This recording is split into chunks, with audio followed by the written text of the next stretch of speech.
안녕하십니까. 오늘은 어제 발표된 부동산 정책에 대해서 조금 더 심도 있게, 그리고 그 내용에 대해서, 그리고 내용이 숨은 뜻에 대해서도 같이 한번 알아보고, 자, 이러한 부동산 정책의 변화가 대구 부동산에 미칠 영향에 대해서도 같이 한번 생각해 보는 시간을 가지도록 하겠습니다. 여러분이 생각할 때는 어떤 대상에 대해서 분석이 쉬울지 아니면 합성이 쉬울지 한번 좀 생각해 보셨는지 모르겠지만, 이게 무슨 말인가 하면, 제가 생각할 때는 일반적으로 있죠. 이공계 출신들은 분석 위주로 공부를 하고, 문과 출신 분들은 합성 위주로 이렇게 연구를 하지 않나, 저는 그런 생각을 합니다. 그래서 어떤 생각하면 분석이 쉬운 것처럼 보이지만, 사실 제가 생각할 때는 분석이 더 어렵다. 분석해 놓은 것을 합성하는 것은 그렇게 어렵지 않다, 이렇게 생각해 볼 수 있겠습니다. 그래서 나이가 들면 들수록 분석보다는 합성하길 원하죠. 그래서 나이가 들면 들수록 인맥을 더 갖고 싶어 하는 게, 이제 혼자 연구하는 것보다는 사람들과 연대 관계를 통해 가지고 어떤 일을 도모하는 그런 경향이 있지 않나, 이런 생각을 해보고, 오늘 이 분석은 저도 다 알지는 못합니다. 이것이 미칠 영향 뭐 이런 것을 다 알 수는 없죠. 그리고 그 누구도 이것은 알 수는 없다 하는 겁니다. 그리고 지금 현재 시점에서 미래를 예측한다는 것은 상당히 어렵고, 결론적으로 제가 말씀드리고 싶은 것은, 일단은 이러한 정책의 완화, 정책의 변화는 어느 순간 대구 부동산의 분위기를 반전시킬 수 있는 그런 요소들을 지금 모으고 있다, 이렇게 이해하시면 되겠습니다. 그래서 오늘은 어제 간단하게 했습니다만은 크게 세 부류로 생각하면 되는데, 자, 무주택자분, 흔히 말하는 실수요자를 위한 정책, 요거와, 그리고 다주택자를 위한 정책 변화, 그리고 임대사업자가 부활되는데, 사실 임대사업자 부활 같은 경우에는 돈이 아주 많은 분한테 에, 아파트를 묻어두는 그런 효과가 있고, 좀 효과는 미미하지 않겠나, 이런 생각이 들고, 실수요자와 다주택자 이 두 분들에게 어떤 변화가 있겠고, 그래서 대구 부동산에는 어떤 영향이 미칠지 같이 한번 알아보는 시간을 가지도록 하겠습니다. 내용을 보시면 일단 실수요자 관점에서 보면, 제가 볼 때는 가장 큰 것 중에 하나가, 과도한 실거주 및 전매 제한 규제를 지역별 시장 상황 등을 고려해서 5년 이전 합리적 수준으로 환원한다 하는 겁니다. 그럼 여기서 전매 제한, 지금 분양권 같은 경우에도 일부 전매 제한이 있는 게 있죠. 그런 것을 규제를 완화할 수 있다 하는 겁니다. 그러면 대구 시장에는 지금 분양권이 프리미엄이 마이너스 2억, 마이너스 1억, 마이너스 5천만 원, 사실 마이너스 프리미엄이 아닌 곳을 찾기가 힘들 정도로 분양권이 지금 어려운 상황인데, 그러면 기존에 반드시 입주해야 되는 분양권 같은 경우에도 이제 매물로 나온다 하는 겁니다. 그럼 어떻게 보면 대구에는 안 좋은 상황이 될 수도 있겠죠. 그럴 수도 있습니다.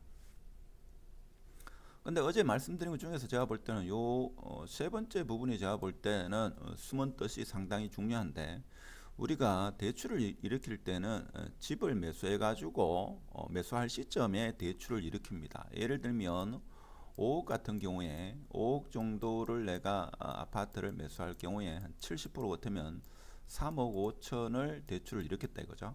그러면 내 돈 한 1억 5천 가지고 5억짜리 아파트를 이렇게 매수를 했습니다. 자, 그런데 지금 여기서 말하는 건 뭔가 하면, 생활 안정 혹은 임차 보증금 반환 목적.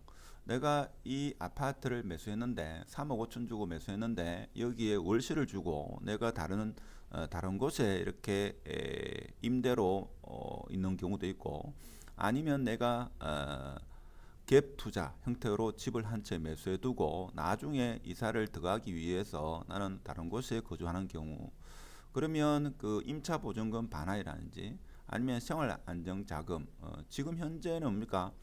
과거 문재인 정부 때는 생활 안정 자금이 내가 아파트를 매수할 때가 아니고, 살고 있는 상태에서 내가 만일에 생활 안정 자금을 융자할 경우에는 문재인 정부 때는 1억까지 생활안정자금이 대출되었었고 지금 바뀐 정부 윤석열 정부에서는 2억까지 생활안정자금을 대출을 일으킬 수 있었는데 이것을 폐지하겠다 하는 겁니다. 그럼 방금 전에 이야기했는 내가 5억짜리 아파트를 대출을 일으켜 가지고 3억 5천 대출을 일으켜 가지고 내가 집을 매수를 했다 이거죠. 그래서 내가 지금 자영업을 하고 있는데 지금 뭐 생활 안정 자금이 필요하다 하는 겁니다. 근데 이 5억 아파트가 만일에 10억이 됐다 이거죠. 10억이 됐습니다. 자, 이렇게 되면 보통 사람들은 자, 이걸 팔려고 해도 팔리지가 않는다. 근데 KB시세로는 지금 10억이다. 자, 그런데 생활 안정 자금으로 내가 뭐 DSR은 신경 안 쓰고 자, 그런 상황에서 내가 만일에 한 2억까지 문재인 정부는 1억까지 윤석열 정부에는 2억까지 했는데 이것을 자, 금액을 폐지시키겠다 하는 겁니다. 자, 그러면 지금 비규제 지역이기 때문에 70%까지 대출이 되는 뭐 이것은 좀 더 디테일한 것은 나중에 발표가 날 겁니다. 그러면 자, 5억이 매수했는데 이게 10억이 됐다 이거죠. 자, 10억이 됐으면 자, 여기에 생활안정자금으로 기존에는 2억까지 추가 대출이 됐는데 자, 이것을 폐지시키겠다 하는 겁니다. 예를 들면 3억까지 아니면 3억 5천까지 이렇게 대출을 일으킬 수 있다 하는 거죠. 자, 이것이 제가 볼 때는 물론 대부분의 사람들이 이렇게 이야기하면 지금같이 금리가 고금리인데 그 많은 이자를 주고 누가 그렇게 할 거냐 이렇게 하지만 제 같은 사람이 그렇게 하는 경우가 간혹 있다 이거죠. 제 같은 사람이 물론 뭐 지금 제가 당장 그렇게 하진 않겠지만 과거에 제가 다른 건 몰라도 간이 크다는 이야기를 많이 들었는데 살다 보니까 간이 쪼그라들어 가지고 간이 콩을 마는데 제 간을 다시 키우면 이 대출을 이렇게 일으키는 경우가 있다 이거죠. 그리고 자영업을 하시는 분 중에 아니면 부동산 투자에 학습된 경험이 있으신 분은 돈이 막혔다. 그러면 자, 이렇게 추가 대출을 일으켜 가지고 돈을 융통할 수 있다 하는 겁니다. 자, 이렇게 되면 시중의 유동성은 확대된다 하는 겁니다. 물론 제가 지금 이렇게 말씀드리면 정신이 출장 갔나 이렇게 생각하는 게 지금 대출 금리가 거의 6%인데 추가 대출을 이렇게 많이 일으켜 가지고 기존에 3억 5천 있고 또 3억 5천을 일으키면 자, 7억인데 자, 7억에 대해서 이게 6% 잡으면 1년에 이자만 4,200인데 제정신이가 이렇게 생각할 수 있겠습니다만은 자, 어느 시점에서 이 금리가 내려갈 수 있다 이거죠. 내려가면 충분히 이렇게 대출을 일으키는 사람이 분명히 있습니다. 특히 저 같은 사람, 여러분은 안 그렇겠지만 그래서 요것이 제가 볼 때는 좀 숨은 그런 게 아닐까 이런 생각이 듭니다.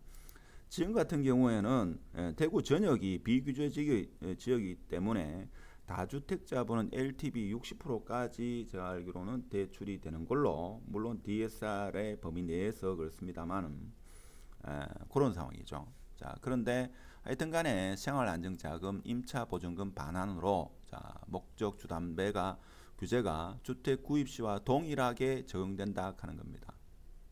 자, 이렇게 되면 내가 갭 투자로 나중에 실거주 목적으로 갭 투자로 사놓은 그 집의 보증금도 내가 반환을 해주면서 내가 들어가서 살 수 있고 내가 지금 현재 살고 있는 집에 일정 부분 융자가 있다 하더라도 돈이 필요한 경우에 집을 매수할 때와 동일한 대출 금액을 대출을 낼 수 있다 하는 게 제가 볼 때는 상당히 좀 영향을 줄 수 있는 그런 요소가 아닐까.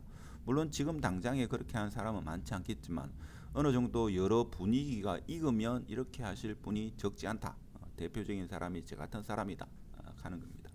그래서 이 부분이 제가 어제 설명을 못 드린 거 요게 좀 영향이 있지 않겠나 그런 생각이 듭니다. 뭐 나머지 부분은 뭐 특별한 게 없고 뭐 그런 상황인데 규제 지역 이야기 그리고 뭐 세금을 좀 깎아주겠다 뭐 그런 이야기고 재산세 뭐 그런 부분이죠. 그런 부분입니다. 자, 그리고 또 큰 게 실수요자를 위해서 큰 게 안심전환 뭐 해가지고 특례 보금자리론 해가지고 요게 내년부터 시행한다고 한 일주일 전에 발표가 됐죠. 자, 그래서 대상이 주택 가격이 9억입니다. 자, 그러면 9억 이하가 가지는 바가 의미가 있을 겁니다. 그러면 최대 5억까지. 자, 소득이 없더라도 5억까지 대출을 일으켜 주겠다 하는 겁니다. 또 이렇게 말씀드리면 지금과 같이 고금리에 가는데, 자, 지금 상황을 생각하지 마시고 어느 순간에 물론 내년에 입주 물량도 많고 고금리고 하면 뭡니까? 계속 이렇게 떨어지겠죠. 자, 떨어지는데 어느 순간 되면 이러한 요소, 자, 분위기 반전할 수 있는 이런 여러 가지 요소들이 보이게 되면 어느 순간 이렇게 반전이 일어난다 하는 겁니다. 자, 그래서 실수요자를 위해서 요약을 해보면, 자, 보유주택에 대해서 대출을 정상화 시키겠다 하는 겁니다. 그리고 실거주 및 전매 제한 규제를 지역별로 완화하겠다. 그래서 분양권 전매 제한이 걸려 있는 것도 완화가 되면 대구 입장에서는 어떻게 보면 분양권이 더 출현할 수도 있겠죠. 더 출현할 수도 있습니다. 자, 그런데 이거는 분양권을 매도하고 싶은데 매도를 못한 그런 분들인데, 다주택자 혹은 집을 현재 한 채 가지고 있고 한 채 더 매수하고 싶은 분한테는 오히려 이것이 더 기회가 될 수 있는 겁니다. 자, 위기라는 것은 위험이 있는 동시에 기회가 있다는 이런 의미죠. 자, 그리고 또 특례 보금자리론. 그래서 실소유자를 위해서는 요 세 가지 혜택이 있다 하는 게 이번 정책의 가장 큰 특징이 되겠습니다. 특징이 되고, 그러면 다주택자분을 위해서는, 자, 다주택자는 과거에는 뭔가 하면 적폐다 이렇게 생각했는데 이제는 뭔가 하면 다주택자의 규제 패러다임 전환을 통해 가지고 거래 주체로서의 역할을 강화한다. 쉽게 말하면 다주택자가 이제 나쁜 사람이 아니다. 자, 이 사람들이 아파트를 좀 매수해 줘야지만 지금 부동산이 너무 갑작스럽게 너무 빠르게 폭락하기 때문에 한국 경제 전체에 미치는 효과가 부동산이 상당하다. 그래서 다주택자분이 집을 좀 사줘야 된다 하는 겁니다. 자, 그래서 여기서 중요한 건 뭔가 하면 취득록세. 자, 취득록세 완화, 이게 어떤 의미를 가지느냐? 사실 무주택자분이 집이 없던 분이 집을 사는 것보다는, 자, 1주택인 분이 집을 한 채 더 사고 싶어 한다 이거죠. 이런 분들이 있을 수 있습니다. 자, 그리고 집을 여러 채, 두 채 이상 이렇게 기존에 보유했는데 한 채 더 매수하시는 분. 자, 이런 분이 움직여줘야지만 부동산의 급격한 하락을 막을 수 있다 하는 게 이번 다주택자를 통해 가지고 지금 부동산 시장의 연착륙을 유도해보자 하는 겁니다. 갑작스럽게 너무 많이 빠지니까 한국 경제 전체에 미치는 효과가 너무나 클 수가 있다 하는 겁니다. 자, 그래서 우리는, 자, 조정지역이 아니고 비조정지역이기 때문에, 자, 요겁니다. 그래서 1주택, 2주택까지는 일반 취득세율인데 이제 3주택부터는 8%가 4%가 되고 그다음에 12%가 6%가 된다 하는 겁니다. 자, 이것은 의미하는 바가 크다 이거죠. 자, 그런데 우리가 생각해야 되는 것은 뭔가 하면, 자, 1주택자분이 2주택, 이것은 지금 현재도 그대로입니다. 자, 이런 분도 있겠지만 2주택자가 3주택 집을 한 채 더 살 사람이 과연 있을 거냐? 요거를 이제 주위의 분위기를 파악해야 된다 이거죠. 사실 이런 분들이 있겠죠. 근데 이런 분들보다는 지금 어려워가지고 2주택을 팔려고 하는, 2주택에서 1주택으로 가려고 하는 분도 적지 않을 겁니다. 이번에 처음 부동산 투자를 해봤기 때문에, 자, 그런 상황이고, 그래서 아무래도 지금 아파트 가격이 거의 40% 50% 하락한 그런 아파트가 많기 때문에 제가 볼 때는 좀 더 언젠가는 한 채를 더 사야 되겠다 이렇게 생각하시는 분이 있겠죠. 자, 이렇게 말씀하시면 또 금리 내지는 투기 하나 이렇게 생각하시는 분도 있겠지만, 만일에 자녀가 두 분 있다 이거죠. 두 명의 자녀가 있다. 그럽니까? 자녀 앞으로 한 개를 사주고 싶다. 본인이 거주하는 집은 있고, 자, 자녀가 이제 성인이 다 됐다. 자, 이럴 경우에 집을 한 채 사주고 싶은 사람은 2주택에서 3주택으로 이렇게 넘어갈 수도 있을 겁니다. 이런 분들이 전혀 없다고 말씀을 못 드린다 이거죠. 저 같은 경우에도 이런 생각을 하겠죠. 충분히 생각을 하고 있습니다. 그렇기 때문에 이런 분한테는 조금의 어떤 변화는 있을 수 있지 않나 이런 생각이 듭니다. 자, 그래서 실질적으로 자, 방금 전에 이야기한 것은 다주택자의 이제 취득세 부분이었고, 제가 볼 때는 이제 다주택자를 나쁜 사람으로 생각하지 않는 이번 정부의 정책 기조를 봤을 때는 이 부분이 상당히 크다 하는 겁니다. 양도세를 완화, 어떻게 보면 이전 정부 그 이전이죠. 그 이전으로 되돌리겠다 하는 겁니다. 그래서 분양권, 자 분양권이 지금 자 1년 이상이 되면 일반 세율이 되고 1년 미만은 45%입니다. 그러면 제가 볼 때는 일정 지역에서는 뭐 투자잔지, 투기잔지 이런 분들이 들어올 수 있다 하는 거죠. 그럼 마이너스 한 1억, 마이너스 2억 된 분양권을 사가지고 단기 차익을 노리고 들어오는 사람이 있을 수 있다 하는 겁니다. 그리고 주택 같은 경우에도 이제 양도소득세가 많이 줄어들기 때문에 지금 1년 미만이면 45%, 자 1년 이상이면 일반 세율이 되거죠. 그렇기 때문에 이것이 상당한 메리트가 있다 하는 겁니다. 그래서 조금 전에 제가 실수요자를 위해서 실수요자가 본인이 살고 있는 집을 주택 구입과 동시에 대출 금액으로 대출 낼 수 있다. 저 같은 사람. 자, 그런 사람이 대출을 일으켜 가지고 집을 한 채 더 사면서 1년 뒤에 집을 팔면 일반 세율이기 때문에 그런 사람이 움직일 수 있다 하는 겁니다. 그러면 그런 사람이 과연 움직이느냐, 움직이지 않느냐, 즉 이런 상황 분석이 돼야 되는데 그런 상황 분석은 제가 볼 때는 여러분 혼자서는 알 수 없고 주위 사람들과 정보 교환을 해야 되고 특히 중개사분과 정보 교환을 해야지만 지금 부동산이 움직이는지 그렇지 않은지를 알 수 있는 겁니다. 그래서 이 부분이 가장 중요하지 않겠나 저는 그런 생각을 합니다. 자, 그래서 결론적으로 말씀을 드리면 오늘 영상이 좀 길어지는데 자 무주택자분은 자 소득 없이도 집을 살 수 있게 이렇게 바뀌는 거고 그리고 다주택자분은 자 집을 매수하라 하는 겁니다. 그렇죠? 집을 한 채 혹은 두 채 있는 사람은 세 채 뭐 이렇게 집을 더 매수하라. 그래서 취등록세와 양도세를 감면해주겠다, 정상화 시키겠다 하는 겁니다. 자 그리고 특히 분양권, 주택, 입주권 양도세를 정상화 시키겠다. 그래서 1년 내에는 45%, 1년 지나면 일반 세율이기 때문에 자금 여력이 되시는 분은 이제 집을 매수해도 된다. 뭐 이런 이야기고. 임대사업자는 돈이 아주 많은 분들이 집을 사가지고 뭐 10년, 15년입니까? 이상 임대해 두면 뭐 세금을 대폭 완화하고 종부세에서도 합산 배제하겠다. 뭐 그런 내용인데 이 부분은 영향이 좀 적겠죠. 자, 그래서 이번 정책은 어떻게 보면 대구 부동산의 급격한 반전은 쉽지는 않지만 제가 볼 때는 움직일 사람은 움직일 수 있는 여지가 충분하다 하는 겁니다. 그래서 이런 여러 가지 요소, 자 이것뿐만 아니라 대구의 공급도 어느 정도 줄어들고 그리고 미분양도 이제 줄어드는 상황, 그리고 금리도 이제 좀 내려가는 아니면 더 이상 올라가지 않는 이런 모든 요소와 어제 발표된 이 요소가 결합될 때 이제 대구 부동산은 반등을 할 수 있는 그런 시점이 오지 않겠는가 이런 생각이 들죠.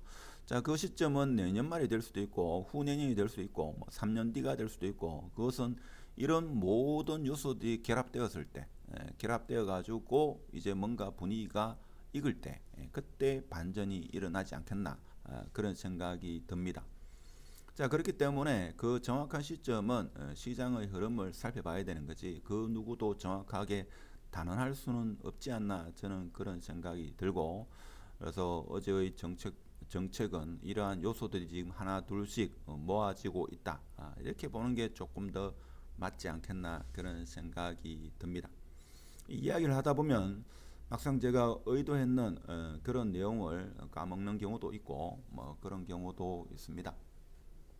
그래서 제가 볼 때는 본인이 생각하는 그 아파트 하나만 이렇게 봐서는 안 되고 지금은 아파트 가격이 춘추전국 시대입니다. 한 아파트 단지 내에서도 가격 차이가 예를 들면 적정 가격이 한 6억인데 10억짜리도 있고 뭐 9억짜리도 있고 8억짜리도 있고 이렇게 있죠. 춘추전국 시대이기 때문에 본인이 매수하고자 하는 아파트와 비슷한 급에 있는 다른 아파트의 가격을 이렇게 비교를 해봐야 됩니다. 비교를 해봐야 되고 지금 시점에서 내년 아파트 뭐 예측한다는 것은 쉽지는 않지만 지금 상황에서 내년 아파트가 어떻게 될 것이다. 자, 이렇게 말하기는 사실 쉽지가 않습니다. 그리고 어제 정책이 나왔습니다만은 지금 다주택자 같은 경우에 대구 같은 경우는 2주택까지는 일반 세율이고 자, 3주택 같은 경우에는 8%에서 4% 바뀌었는데 자, 내년도에 가지고 분위기가 안 좋으면 이게 또 바뀔 수도 있겠죠. 정책이라는 것은 계속 바뀝니다. 바뀌기 때문에 지금 부동산은 더 이상 부동산이 아니고 정치다 이거죠. 부동산은 경제가 아니고 정치입니다. 자, 그렇다 보니까 또 정책은 또 바뀔 수가 있다 하는 겁니다.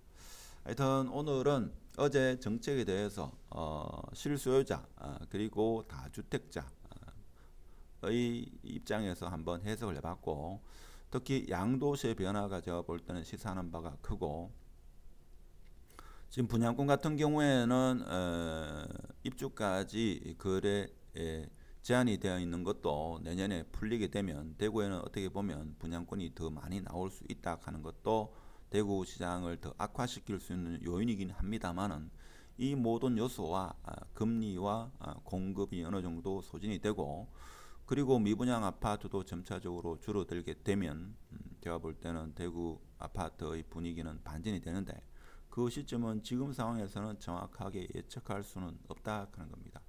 그래서 최소한 본인이 매수하려는 아파트 적어도 비슷한 급의 아파트 한 10개 정도는 파악하고 있어야 되고 제가 수성구에 대해서 한 70개 아파트를 분석해 놓은 전자책이 있으니까 관심 있는 사람은 이것을 이용하고 그리고 제가 과거에 중시민, 대시민, 왕시민 세 개의 회원을 운영했는데 지금 현재는 대시민만 운영하고 있고 여기 아파트와 상가, 토지에 대해서 일주일에 한 개 이상 영상을 올리니까 관심 있는 사람은 이용해 보시기 바랍니다.